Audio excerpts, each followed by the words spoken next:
बहल news में आपका स्वागत है। मैं अनिल सारसर। आइए मैं आपको सुनवाता हूँ कांग्रेस सांसद प्रणीति शिंदे द्वारा संसद में क्या कुछ कहा गया है। आइए सुनते हैं प्रणीति शिंदे को।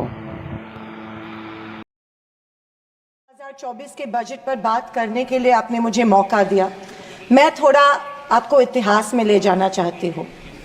हम सब जानते हैं और पूरा विश्व ये मानता है कि कुछ शतकों पहले भारत सोने की चिड़िया थी। उस समय जीडीपी और इस प्रकार की चीजें नहीं थी, पर भारत इकोनॉमिकली और कल्चरली विश्व की एक महाशक्ति थी। और हम ये भी जानते हैं कि भारत में शूरवीरों की कोई कमी नहीं थी। बावजूद इसके मुट्ठी भर हमलावरों ने हमें कई बार लूटा, और न सिर्फ लूटा, हमें सैकड़ों साल गुलाम बनाए रखा। ऐसे क्यों हुआ? पहले मुगल, फिर अंग्रेज ने भारत पर राज किया। ये वो कर पाए क्योंकि सोना, चांदी, हीरे जवाहरात, पैसे की कोई कमी नहीं थी। लेकिन कमी सिर्फ एक बात की थी, और वो थी सामाजिक एकता की। धन, दौलत, ताकत कुछ मुट्ठी भर राजाओं और समाज के ठेकेदारों के पास थी। 90% समाज प्रताड़ित था, और मैं ये कहूंगी कि जानबूझकर इन्हीं समाज के ठेकेदारों के द्वारा देश गरीब रखा गया था। आज हमारा देश दुनिया की 5वीं लार्जेस्ट इकोनॉमी है, और मुझे ये उम्मीद ही नहीं बल्कि पूरा विश्वास है कि हम जल्द ही दुनिया की पहले नंबर की इकोनॉमी बनेंगे, क्योंकि इसके प्रगति की मजबूत नींव स्वतंत्रता के बाद के सरकार ने है।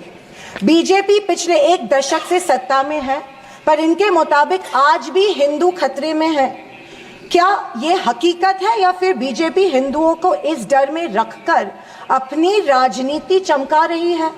आप बताएं, जो संस्कृति हजारों साल गुलामी के जंजीर में जकड़ी पड़ी है, रहने के बावजूद जिंदा है, जिंदा ही नहीं सारे विश्व में अपना डंका बजा रही है, वो खतरे में कैसे आ सकती है? पर फिर सोचने पर मुझे महसूस होता है कि बीजेपी और उनकी नीतियां की वजह से हिंदू खतरे में है। एक नदी के बहाव की तरह बहती चली आ रही हमारी हिंदू संस्कृति है। सामने आने वाले हर कट्टरता के पहाड़ों को काटते हुए, हर पत्थर के सेंध लगाते हुए वो बह रही है। उसके बहाव को ना कोई तलवार काट सकती है, ना ही कोई पहाड़ रोक सकता है। पर आज दुर्भाग्यवश उसी नदी के बहाव रोककर कट्टरता में ढालने की कोशिश की जा रही है, और मैं समझती हूं कि यही भारतीय संस्कृति के पतन का कारण बन सकता है। अध्यक्ष महोदय, डॉक्टर बाबा साहेब अम्बेडकर ने बनाए गए संविधान के बदौलत पिछड़े और दलित वर्ग को आरक्षण के जरिए समाज में स्थान और सम्मान मिला, पर आज वह आरक्षण भी इनके नजरों में खटक रहा है। इसीलिए सभी सरकारी और निम्न सरकारी कंपनीज का प्राइवेटाइजेशन करके इनडायरेक्टली आरक्षण खत्म करने का षड्यंत्र बीजेपी कर रही है। स्पीकर सर, इनके मुताबिक गए 2014 के पहले कोई भी अच्छा काम देश में नहीं हुआ, और कुछ महानुभावों के मुताबिक देश आजाद ही 2014 में हुआ। खैर, आप कितनी भी कोशिश कीजिए, लेकिन इस सच्चाई को नहीं झटला सकते कि आज जो भारत चांद पर पहुंचा, उसकी नींव इसरो के रूप में पंडित नेहरू जी ने रखी थी। 2014 से बीजेपी अपने झूठे प्रोपेगेंडा से कांग्रेस की लेगेसी को मिटाने की पुरजोर कोशिश कर रही है, पर इनकी लाखों नॉन बायोलॉजिकल कोशिश के बावजूद दुनिया इस देश को नेहरू गांधी का देश ही मानेगी। ये दुनिया की किसी भी कोने में जब जाते हैं तो इनको गांधी जी के प्रतिमा के सामने ही नतमस्तक होना पड़ता है। ऐसी सरकार और ऐसे वित्त मंत्री से हम क्या उम्मीद करें, जो प्याज के बढ़ते दाम के सवाल पर कहती है कि दाम बढ़ते हो तो बढ़ने दो, मैं प्याज नहीं खाती। स्कूल कॉलेज के फीस बढ़ते हैं तो बढ़ने दो, हम शिक्षा नहीं भक्त बढ़ाते हैं। पर फिर भी जनता की प्रतिनिधि होने के नाते मेरा दायित्व है कि मैं लोगों के प्रश्न इस सदन में समक्ष पेश करूं। अध्यक्ष महोदय, पंतप्रधान किसान सम्मान योजना के बारे में मैं बोलना चाहती हूँ। पंतप्रधान किसान योजना के माध्यम से किसानों को सालाना 6,000 रुपए दिए जाते हैं। 2,000 रुपए 3 इंस्टॉलमेंट्स में दिए जाते हैं। 2,000 रुपए दिए जाते हैं, लेकिन 18% फर्टिलाइजर्स के सैक पे उनको जीएसटी के माध्यम से देना पड़ता है। एक किसान एक साल में कम से कम 1 लाख के फर्टिलाइजर खरीदता है, तो आप 6,000 रुपए देते हो लेकिन 18,000 उनसे लेते हो। ये किस तरह की नाइंसाफी हुई उस किसान पे? आप मजाक उड़ा रहे हो उस किसान का। 6,000 रुपए देते, 18,000 रुपए जीएसटी के माध्यम में से लेते हो। जब यूपीए की सरकार थी तब फर्टिलाइजर्स और औजारों पे से जीएसटी एग्जेम्प्ट की गई थी। मेरी मांग है कि 2,000 रुपए का जो अमाउंट है, जो 6,000 सालाना मिलते हैं, वो बढ़ा के 12,000 किए जाने चाहिए।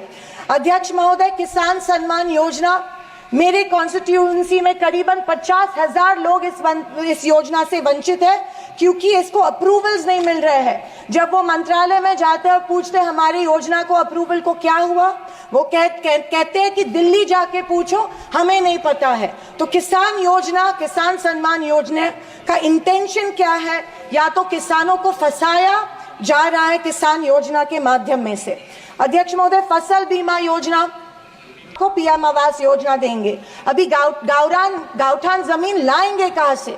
तो अब आपके माध्यम में से मैं फाइनेंस मिनिस्टर को रिक्वेस्ट करती हूं कि सारे कलेक्टर्स, डिस्ट्रिक्ट कलेक्टर्स को आदेश दे कि जितनी भी गावरान जमीनें हैं गांव में, उनको गावठान करके पंतप्रधान आवास योजना लोगों को लागू की जाए और सारे जो पेंडिंग प्रपोजल्स हैं वो एक्सेप्ट किए जाए।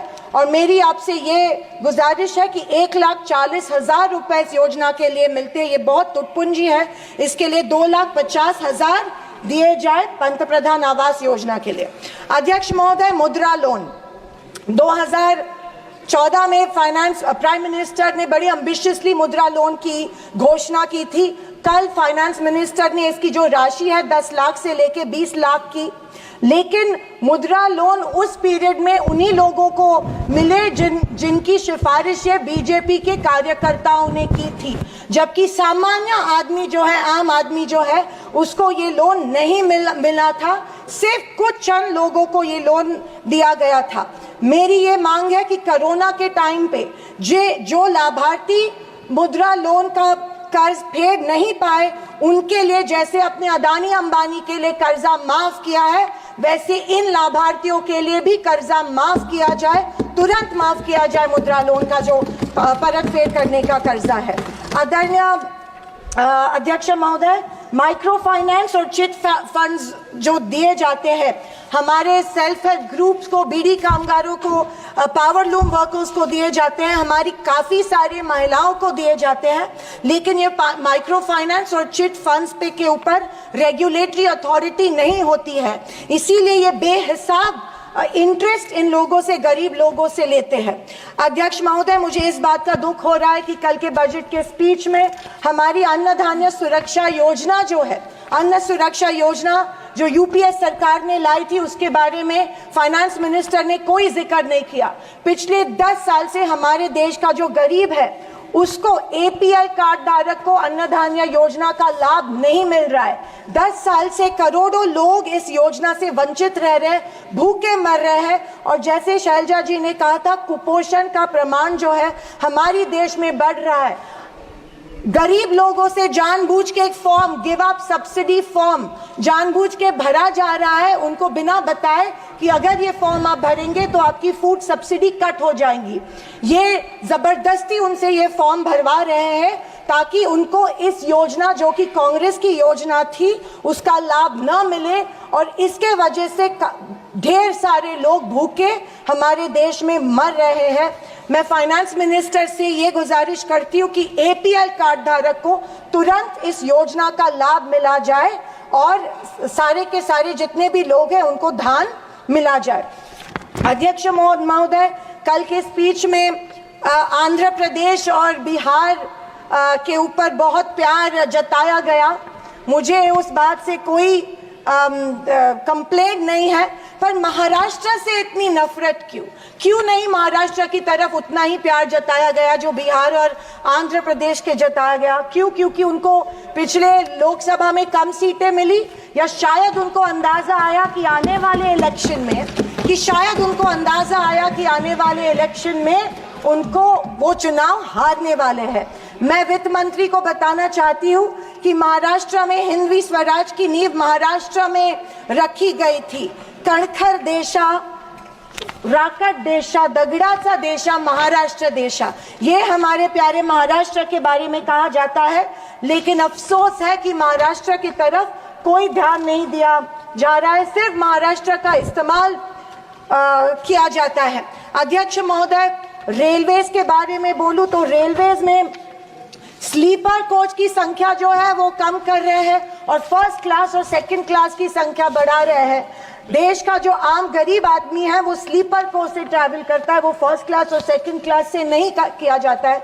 मैं आपके माध्यम में से मेडन स्पीच माध्यम में से गुजारिश करती हूँ कि स्लीपर कोचेस की संख्या बढ़ाई जाए। अध्यक्ष महोदय, मेरी शोलापुर के कुछ मांगे रखती हूँ और मैं समाप्त करती हूँ। हमारे शोलापुर में एयरपोर्ट है लेकिन एयर सर्विस नहीं है।